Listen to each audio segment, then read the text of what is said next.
Setelah ini sesi tanya jawab, betul? Kalau ada teman-teman mau bertanya silakan. Ini sudah ada kertas. Baik.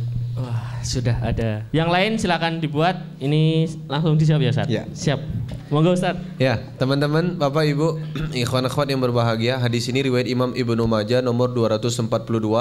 Hadis ini dinukil oleh Imam Al-Qurtubi Al-Andalusi Al-Maliki jilid dalam kitabnya Al-Jami' li Ahkamil Quran jilid 29 menafsirkan surat Al-Qiyamah ayat 12. Kata Allah, yunabba'ul insanu yawma idzim bima qaddama wa akhar. Dinukil hadis riwayat Imam Ibnu Majah nomor 242, derajatnya hasan. Apa kata Nabi? Ada 7 amalan yang tak akan terputus pahalanya walaupun kita sampai masuk kubur. Jadi kita masuk kubur, pahalanya tak akan henti-henti ngalir terus. Di antara 7 itu apa? 1. Di antara 7 itu yang pokok dalam masalah ini apa? Membangun atau menyediakan rumah Ibnu Sabil. Rumah Ibnu Sabil itu kalau bahasa sekarang rumah singgah. Rumah singgah itu orang jauh ya, sedang ada acara, butuh tempat nginap, dia butuh tempat nginap, kita buatan itu namanya tempat untuk Ibnu Sabil. Maka pahalanya ngalir sampai kita masuk kubur. Jadi kalau di atas ini dibangun tempat nginap orang jauh atau orang kajian dipakai, maka pahalanya tetap ngalir sampai kita masuk kubur. Teman-teman ya.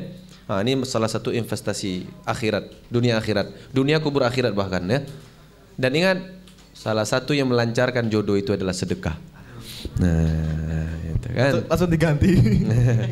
Ya, semakin besar semakin lancar kan begitu ya. Siap. Semakin besar semakin lancar. Tapi jangan sampai SPP digadaikan. Oke, kita lanjut. Sambil ini jalan kita pertanyaan ya. Siap. Assalamualaikum Ustaz. Waalaikumsalam. Semoga selalu istiqomah. Amin. Amin. Begitu pula jamaah sekalian mudah-mudahan istiqomah. Amin. Dan selalu dalam rahmat Allah. Amin. Amin. Teman-teman, Bapak Ibu ikhwan akhwat, saya tuh punya cita-cita ya. Kita tuh di Jogja belajar ngajinya tuh fun, oke ya. Tapi bobotnya tetap, isinya tetap berbobot, dasarnya ada.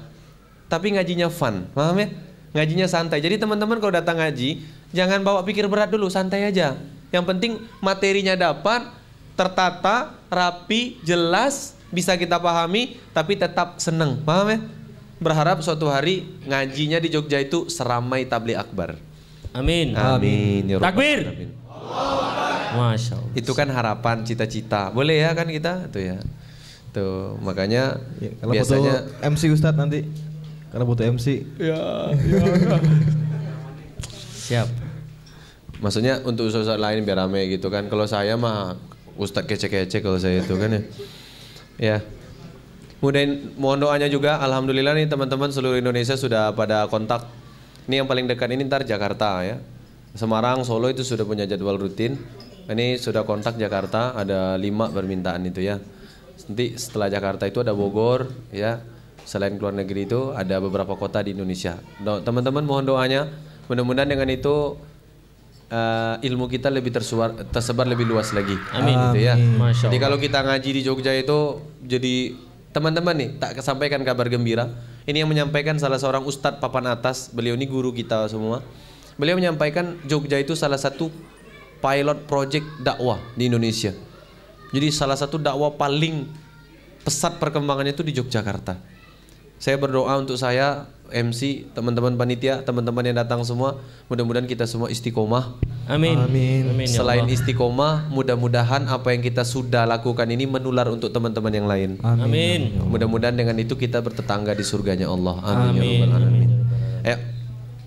1. Ustadz, dalam mencari calon pasangan, apakah penting melihat bibit bebet bobot calon pasangan? Kalau iya, bagaimana kriteria? Apakah lingkungan dan keluarga calon pasangan itu baik? Penting juga dilihat. Iya. Ini ikhwan akhwan, Anda kalau cari pasangan nanti mau nikah, bibit bebet bobot babat bubutnya penting, paham ya?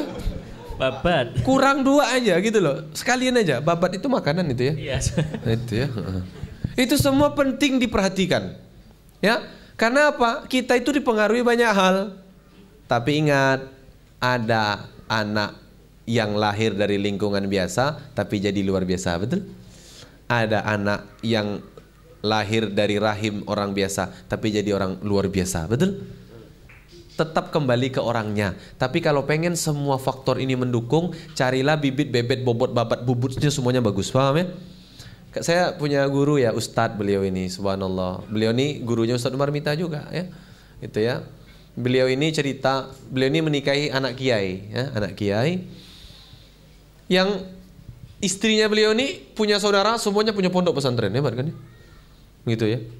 Bapaknya istrinya beliau ini kiai. Bayangkan, keluarga kiai, anak-anaknya jadi kiai semua, perempuan aja tak jadi kiai kan? Kan bahaya kan kalau perempuan jadi kiai kan?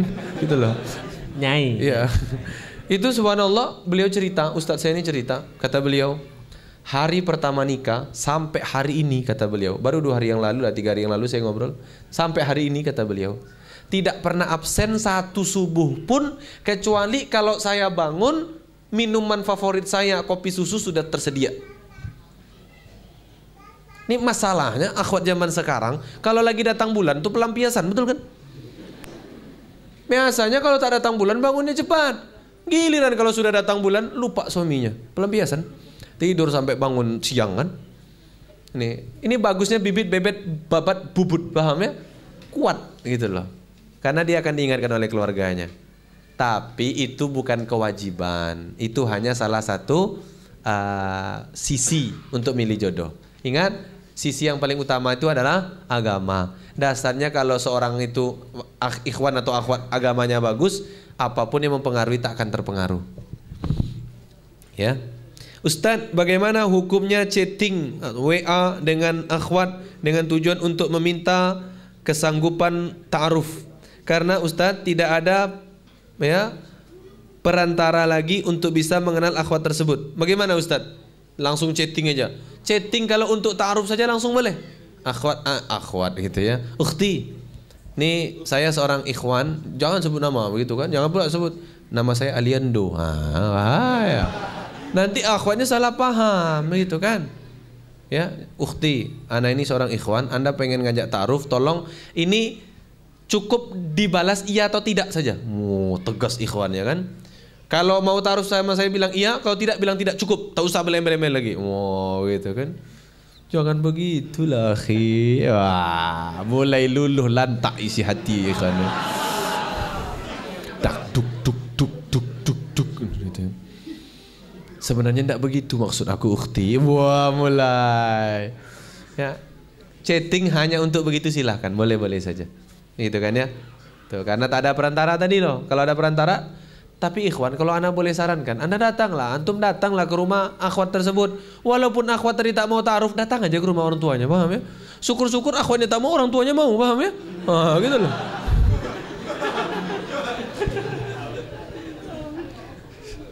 Catat Ken. Catat. Ini sambil nyatet. Penting teman-teman ya. Jadi ke rumah orang tuanya, ke rumah wali datang.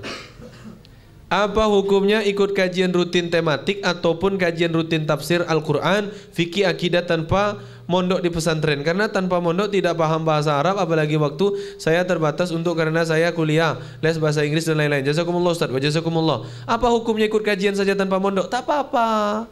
Zaman Nabi juga tak ada pondok pesantren, paham ya? Gitu loh. Tak apa-apa. Hanya datanglah kajian ustadz yang bertanggung jawab. Ini saya tekankan betul. Anda jangan datang ke kajian yang tak bertanggung jawab. Dalam artian apa? Satu, materi ini tak ada dasar, bahaya. Ya, analisa seorang ustadz itu berbahaya. Kenapa? Beliau ini bukan ulama, gitu loh. Ya, Anda datanglah kalau beliau ini memang punya bobot yang kuat dalam materi, punya dasar. Ada bukunya kalau bisa. Tak bawa buku tak apa-apa, tapi dasarnya jelas. Makanya selalu kalau kajian saya sampaikan ke panitia, tolong panitia, Anda kalau cari ustadz bertanggung jawab. Karena kalau panitia asal-asalan cari ustadz, itu dosa jamaah itu ditanggung panitia, paham? Ini teman-teman ini kan datang jauh-jauh, betul kan ya? Ini agak tegas ini, biar panitia dengar, paham ya? Tolong bagian ini dipotong, paham ya? Ini teman-teman ini datang dari jauh-jauh, dingin-dingin, kadang kena hujan, betul? Uang bensin tak dikasih pula lagi kalau pulang kan? Mending kampanye kan, dikasih uang bensin kan? Dan di Sego Macan. Iya, Sego Macan tak kenyang, kecil itu. Waduh. Ya mungkin Sego Macan 3 baru gitu ya. 2 makan sini, 1 bawa pulang, bekal besok gitu loh. Nah ini penting teman-teman, ini subhanallah, kalau tak Allah menggerakkan ini kan tak mungkin. Ini juga teman-teman ini bukan hanya Allah gerakkan saja, ini yang datang ini penuh perjuangan gitu loh. Kalau mereka datang ke sini pengen dapat ilmu ya, tapi mohon maaf cuma dapat tertawa, ilmunya tak dapat, yang berdosa itu panitia gitu loh. Makanya panitia itu penting mendatangkan ustadz, dipilih-pilih dulu. Ini kira-kira ustadz ini materi beliau ini, oh udahlah beliau tuh bidangnya ini, tak usah bidang yang lain, udah di bidangnya saja. Penting. Ya, makanya kalau teman-teman tuh datang kajian, maka kan saya ada video itu ya, boleh tak kajian milih-milih? Boleh. Ada dua ustadz nih sama. Ini ustadz ini ilmunya bagus, akidahnya lurus, penyampaiannya bagus, tak bikin ngantuk. Ini ustadz satu lagi nih ilmunya bagus, akidahnya lurus, penyampaiannya bikin ngantuk. Boleh tak pilih yang ini? Boleh.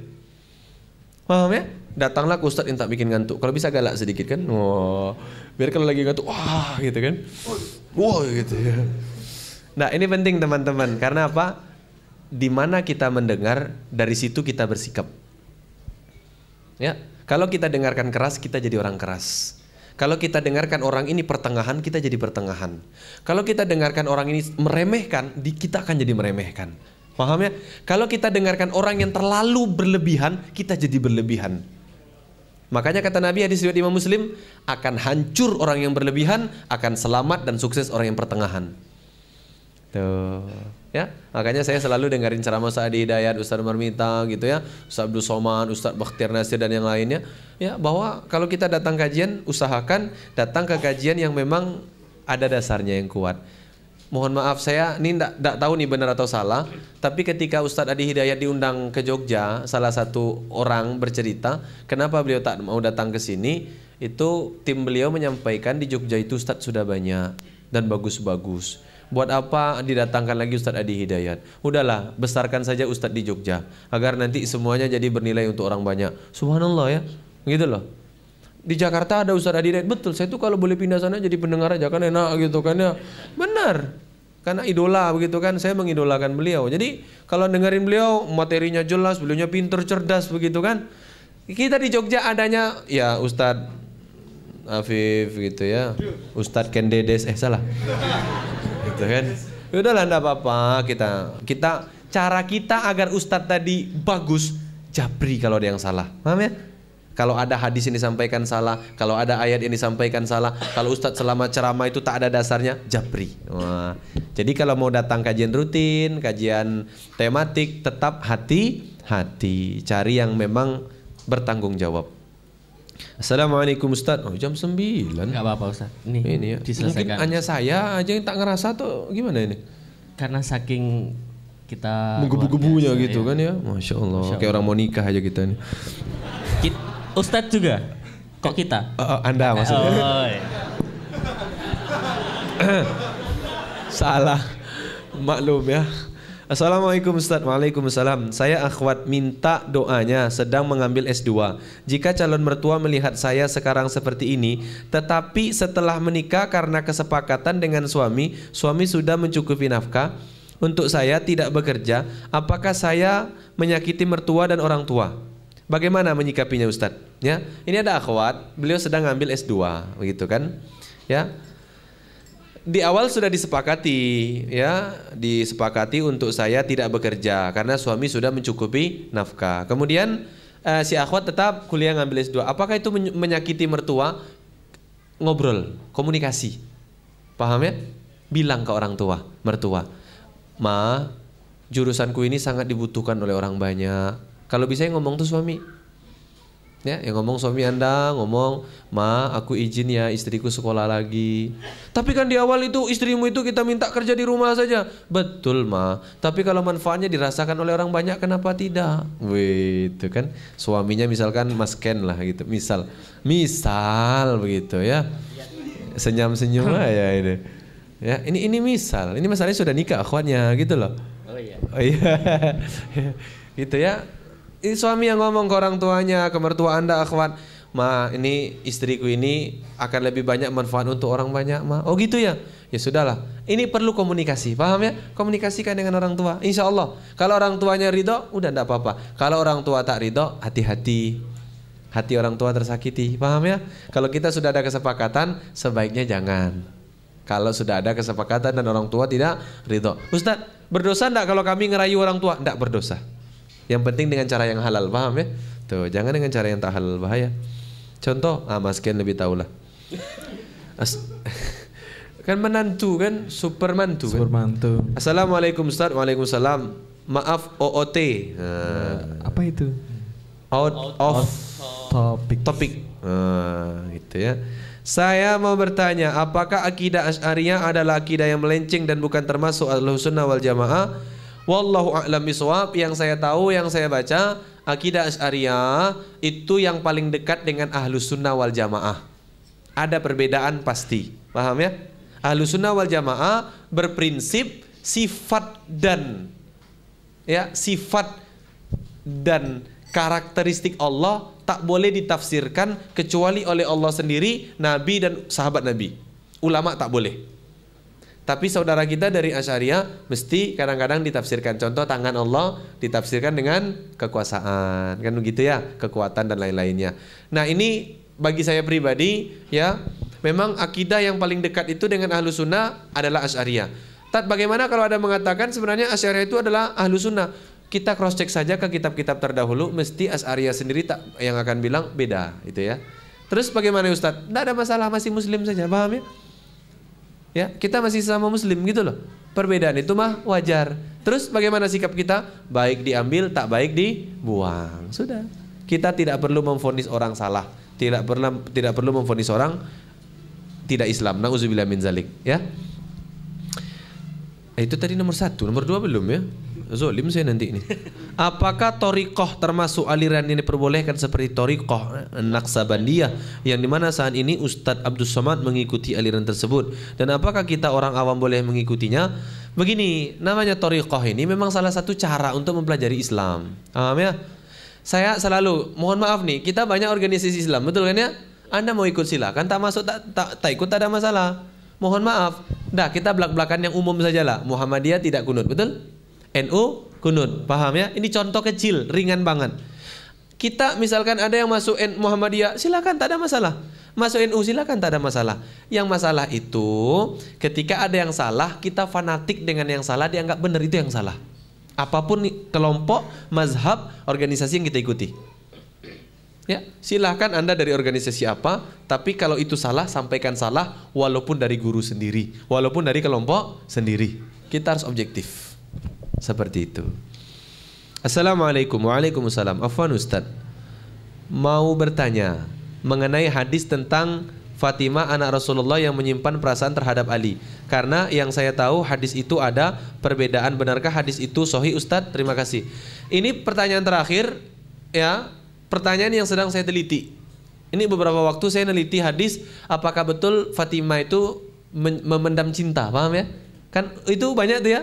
Fatimah memendam cinta kepada Ali, karena cinta dipendam akhirnya Allah pertemukan. Weh, nanya nanti akhwat memendam cinta kan? Iya, salah pula ke Muzammil kan, tak dapat itu kan. Jadi bahaya, ini paham ya? Makanya sedang diteliti. Karena sebagian mengatakan ini hadisnya tak ada, makanya kita sedang meneliti. Mudah-mudahan dalam waktu singkat kita bisa dapatkan. Kita buat kajian judulnya apa? Benarkah Fatimah memendam cinta? Benar gak? Wallahu a'lam bishawab. Ini sedang diteliti. Ini mohon maaf banyak salah dan kurangnya karena sudah jam 9. Kasihan nanti terutama yang akhwat ya kalau pulang, dan juga ikhwan akhwat yang jauh mungkin malam. Mudah-mudahan kita yang hadir ke sini, tiap detik kita duduk dari awal sampai sekarang Allah catat sebagai pahala. Mudah-mudahan tiap detiknya Allah gugurkan dosa-dosa kita. Mudah-mudahan tiap langkah kita, perjalanan pergi dan pulang Allah catat sebagai pahala. Mudah-mudahan pula tiap langkah datang dan pulangnya Allah gugurkan dosa-dosa kita. Mudah-mudahan kita yang hadir di sini Allah berikan keistiqomahan. Mudah-mudahan Allah berikan kepada kita pasangan hidup yang bertakwa. Mudah-mudahan kita yang hadir di sini Allah berikan keturunan yang sakinah, mawaddah, rahmah. Mudah-mudahan kita yang hadir di sini Allah berikan kepada kita anak cucu keturunan yang soleh dan soleha.